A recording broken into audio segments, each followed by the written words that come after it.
বর্তমান সময়ে একটি প্রশ্ন সবার মধ্যেই ঘুরপাক খাচ্ছে। সেটি হচ্ছে যে ছাত্রলীগের দখলে চলে যাচ্ছে রাজনীতির মাঠ কিনা।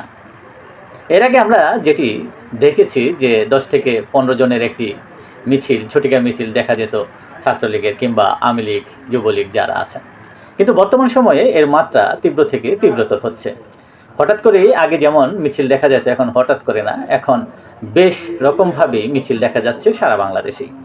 এবং সেখানে 5-10 জনের জায়গায় হাজার হাজার আপনার নেতাকর্মী দেখা যাচ্ছে মিছিলে, এমনকি পুলিশের বাধাও উপেক্ষা করে তারা মিছিল করছেন এবং পুলিশ এই এত এত জন সমর্থন কিংবা নেতাকর্মীদের মিছিল দেখে তাদেরও সরে যেতে বাধ্য হচ্ছে।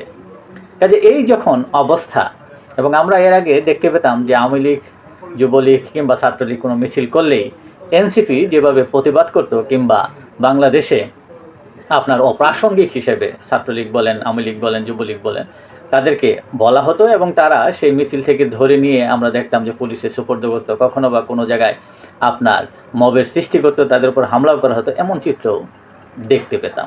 কিন্তু এখন তাদের মধ্যে কোনো ফুসফাস নাই। উপরন্তু এনসিপি নেতাদের বিরুদ্ধে নানা ধরনের অনিয়ম, দুর্নীতির অভিযোগ কিচেন ক্যাবিনেট থেকে শুরু করে নানা বিষয়গুলোই উঠে আসছে নানাভাবে। তারা এই তাদের যে অপবাদ, অপকর্ম, এটি নিয়েই এখন ব্যস্ত।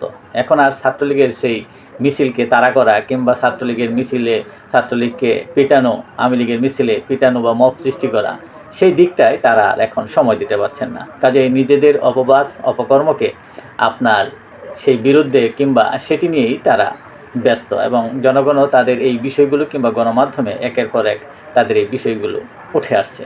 কাজে এখন বর্তমানে যে অবস্থা দেখা যাচ্ছে, একের পর এক মিছিল এবং শেখ হাসিনার ফিরে আসার ব্যাপারটি, সমস্ত কিছু নিয়েই যেমন গণমাধ্যম, ইলেকট্রনিক মিডিয়া এবং সামাজিক যোগাযোগ মাধ্যমে প্রাসঙ্গিক হয়ে উঠছে যে ছাত্রলীগের দখলে কি চলে যাচ্ছে রাজনীতির মাঠ।